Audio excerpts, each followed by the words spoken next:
आम लोगों के बीच में है। तो आप लोग हिंदी थोड़ा बहुत जानते हैं, और हम लोग ये कलकत्ता इसलिए घूम रहे हैं कि वोटर लिस्ट का यहाँ बहुत चर्चा है और बहुत सारे नाम कटे हैं। 25% नाम काटे गए हैं, तो हर 4 में से एक, मतलब एक आदमी का नाम हट गया है। तो हमने कहा कि इसको कैसे आप लोग देखते हैं, नाम कटना सही है, गलत है? चुनाव आयोग तो कह रहा है कि बहुत सारे इसमें मृतक थे, बहुत सारे लोग बाहर शिफ्ट कर गए थे। तो आप लोगों की राय क्या है इस पर? इसमें राय मेरा ये है, मेरा अपना मत है और कुछ पब्लिक का भी मत है यहाँ पे, जो एसआर होना बहुत ही ज़रूरी है कि कम से कम ये पता चलता है कि हमारी पश्चिम बंगाल में आबादी जो है वो किस तरह का है और कैसा है, अच्छा है, ये पता चलता है। और मेरे कहने का मतलब एसआर अगर हमको आप पूछेगा एसआर का फॉर्म जो भरा गया था, तो एसआर का फॉर्म में हमको एक चीज़ समझ में नहीं आया कि इतने पढ़े लिखे लोग हैं, उसमें जो फैमिली रिलेशन जो लिखा हुआ था, उस जगह में किसका नाम लिखना है, पिता का नाम लिखना है कि मामा का नाम लिखना है, ये तो हम देखें गलत है। एसआर के फॉर्म ही गलत है। अच्छा, हाँ, पूरी गलत है। उसमें लोग जो भी कर रहे हैं, किंतु जो पढ़े लिखे लोग हैं, जिस चीज़ को व्यक्तिगत वो देख रहे हैं, एसआर का फॉर्म में जो फैमिली रिलेशन लिखा हुआ था, उसमें फैमिली रिलेशन में किसका लिखना है, कि मेरा दादा का लिखना है कि मेरा पापा का लिखना है, ये तो गलत है। नहीं, सरकार ने उस पर क्लियर किया और चुनाव आयोग के सदस्यों ने, बीएलओ ने, कि जो 2002 के लिस्ट में नाम में आपके पिताजी का, आपके दादाजी का, इस विषय में सुप्रीम कोर्ट में कुछ लोगों ने दायर भी किया है। अच्छा, रीट दायर किया, जिसमें डॉक्टर सुबोध चंद्र राय, जिन्होंने वो सुप्रीम कोर्ट के लॉयर हैं, उन्होंने जाके इस विषय में जाके उन्होंने सुप्रीम कोर्ट में मूव किया कि ऐसा क्यों गलत हुआ। और उसी को अब सरकार आधार बना रही है कि बहुत सारे लोगों के नाम गलत हैं, किसी के पिता के नाम गलत हैं, तो किसी के माता के नाम गलत हैं, किसी के दादाजी के नाम गलत हैं, रिश्ता गलत है, और कहा जा रहा है कि 1 करोड़ लोगों को अभी और नाम कटना बाकी है। तो हमने कहा कि इसका कुछ असर है चुनाव में, क्योंकि बहुत सारे लोग जो पश्चिम बंगाल में वैसा कोई असर नहीं।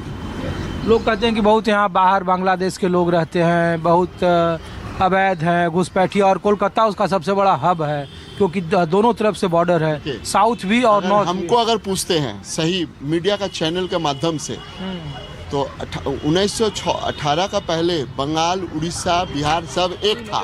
हाँ, बिल्कुल। तो कुछ लोग बोल रहे हैं कि हम बांग्लादेश का है, तो पाकिस्तान का नहीं ना। अगर वहाँ का जो हिंदू लोग है जिस तरह अत्याचार सह रहा है, तो ये तो हिंदुस्तान है। तो वहाँ का जो हिंदू लोग यहाँ पर जो आए हैं, रह रहे हैं, उसका मामा, काका, चाचा, सबका एक दूसरे से रिलेशन है। बांग्लादेश का भी जो आदमी यहाँ पर हिंदू लोग हैं, मुस्लिम भी है, उसका भी रिलेशन है एक दूसरे से। और हम तो चाहते हैं कि बांग्लादेश हुआ, नागरिक नहीं है ना वो, यहाँ के सिटीजन नहीं। हाँ, सिटीजनशिप नहीं है, पर रिलेशन में है, किंतु कुछ अत्याचार के चलते वो लोग भी यहाँ पर चले आए हैं। तो उसके लिए सरकार जो इसकी व्यवस्था करेगी, उसको कोई ना कोई एक रास्ता निकलेगा। एक बात बताइए, आप तो इतना जानते हैं, तो लोग ये कह रहे हैं कि ये पूरा गढ़ है उत्तर कोलकाता और दक्षिणी कोलकाता तृणमूल का, और लोग कह रहे हैं कि जब वोटर लिस्ट, जैसे भवानीपुर हम लोग गए थे, तो वहाँ ममता बनर्जी की कॉन्स्टिट्यूंसी में 44,000 वोट काट दिए गए। 2.5 लाख मतदाता हैं, 2 लाख के आसपास होगा। तो लोग कह रहे हैं कि वो 44,000 किसके पक्ष में या किसके खिलाफ, किसको फ़ायदा, किसका नुकसान होगा, ये लोगों की दिलचस्पी है। पश्चिम बंगाल में इसका कोई असर नहीं पड़ेगा। आप जितना भी देखेंगे कि वोट काटा गया है, बहुत सारे जेन्युइन आदमी का भी अगर वोट काट दिया गया है, फिर सरकार उसका कोई ना कोई एक व्यवस्था निकालेगी, इतना 100%। अब कौन सा बोगस वोटिंग तो होगा नहीं, बोगस नहीं होगा, मगर वो रास्ता कुछ ना कुछ निकलेगा। और तृणमूल पर इसका असर पड़ेगा? तृणमूल 100% आ रहा है। हाँ, टीएमसी को यहाँ से कोई हटा नहीं सकेगा, क्योंकि यहाँ का जो बंगाली कमेटी का जो लोग हैं, वो लोग कभी नहीं चाहते हैं यहाँ पर। ये भारत का इतिहास है कि पश्चिम बंगाल में जो पहले बोलेगा, वो पूरा दूसरा जो देश है वो बाद में बोलेगा। ये यहाँ का नीति है। राजधानी भी तो यही थी 1911 के पहले। हाँ, नहीं, मुझे अगर सही माने में अगर पूछेगा, आज भी हमारा देश आज़ाद नहीं है, हम अंग्रेज का गुलाम है।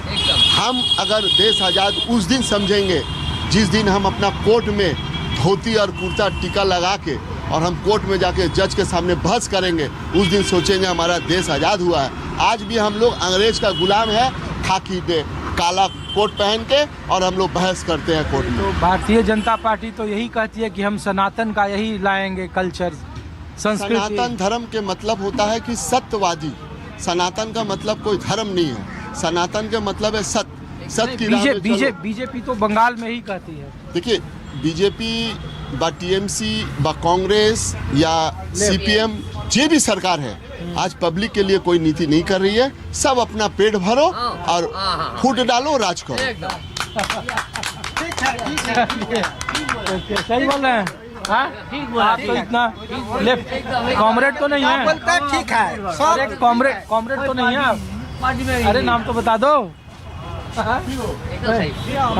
इसके ऊपर कोई बात ही नहीं हो सकती। अरे आप तो नाम तो बता दो। दादा आप हिंदी। कैलाश सिंह है। हाँ। मैं रांची साइड के रहने वाला हूँ और पश्चिम बंगाल में मेरी जन्मभूमि है, मातृभूमि है। यहाँ संगठन, छात्र, राजनीतिक सब कुछ देखे, सारा दुर्नीति है। फूट डालो, राज करो और पब्लिक को लूटो। कुछ पश्चिम बंगाल की राजधानी कोलकाता में 25% नाम डिलीट हुए और हमारे साथ यहाँ के कुछ लोकल लोग हैं। तो क्या नाम हुआ मैम आपका? ज्योति गुप्ता। हम लोग दिल्ली से ये कोलकाता में अलग अलग जगहों पर इसलिए घूम रहे हैं कि 25% पश्चिम बंगाल में सबसे ज़्यादा वोट जो डिलीशन हुए हैं वो कोलकाता में हुए हैं। और कहा जा रहा है कि हर 4 में से एक जो चौथा व्यक्ति है उसके नाम बाहर कर दिए गए हैं। तो ये पूरी प्रक्रिया को कैसे आप लोग देख रहे हैं डेमोक्रेटिक लिहाज से, और अपकमिंग 3 महीने में जो चुनाव है उसको लेकर के? नहीं, हम लोग तो इसको बहुत पॉजिटिवली ले रहे हैं एंड इट्स वेरी गुड। क्या हो रहा है कि जो आउटसाइडर्स जो आ रहे थे उनके कारण से जो राइट्स हम लोग को मिलना था वो नहीं मिल रहा था, या जो भी जिस तरीके से भी आज इसको लीजिए। But I think in future ये बहुत अच्छा चीज़ हो रहा है। इन फ्यूचर का, इन प्रेजेंट में भी बोल सकती हूँ, और हम लोग तो इसको बहुत पॉजिटिवली ले रहे हैं। नहीं, लेकिन जो आउटसाइडर आप जिसको बोल रहे हैं, तो उसमें लोग कहते हैं कि हम लोग जब कि हावड़ा जब अंग्रेजों के समय से था, तो जो आउटसाइडर आउट स्टेट वाले या फिर नेशन वाले जो बांग्लादेश या जो बॉर्डर उस पर, देखिए अब ये तो क्या है, गवर्नमेंट का काम है। लोकल हैं तो हाँ इसीलिए ठीक हम लोग है, impact ये तो देखिए गवर्नमेंट का काम है इसको पूरे तरीके से निकालना।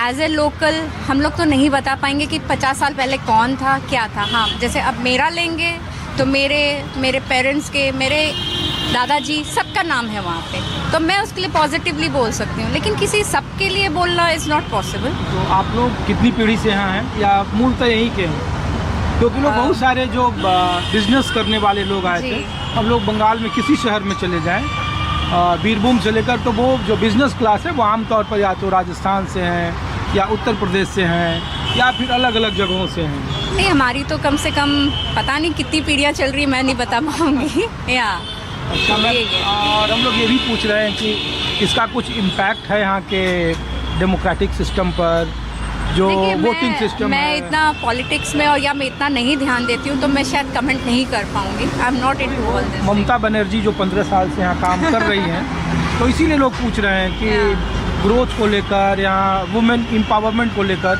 हम लोगों ने देखा कि बहुत सारे कन्याश्री, लक्की भंडार, रूपोश्री जो यहाँ, आई थिंक यहाँ पे बिजनेसमैन को सबसे ज़्यादा सफ़र करना पड़ता है। एज ए बिजनेस मैन के हिसाब से अगर मैं बात करूँ तो, और जो लोकल है, आई थिंक आप थोड़ा सा और आम जनता में पूछेंगे तो और क्लियरिटी आएगी। आप भी आम ही हैं, कॉमन आम है, राइट? कॉमन वुमेन हाँ हैं। ठीक है, आप ठीक ही बोल रहे हाँ। हैं। बट जो कैटेगराइज करेंगे तो हमको तो कोई भी चीज़ का फ़ायदा नहीं मिल रहा है। सिर्फ टैक्स पेयर हैं, सिर्फ टैक्स जो मिडिल क्लास या अपर मिडिल क्लास, वो पूरे इंडिया में यही स्थिति है लोगों की। राइट बिल्कुल।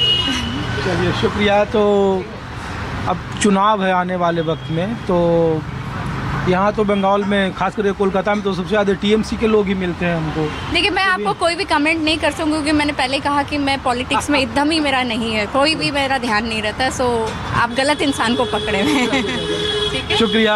आप लोग यहीं पढ़ती हो? कौन सी क्लास?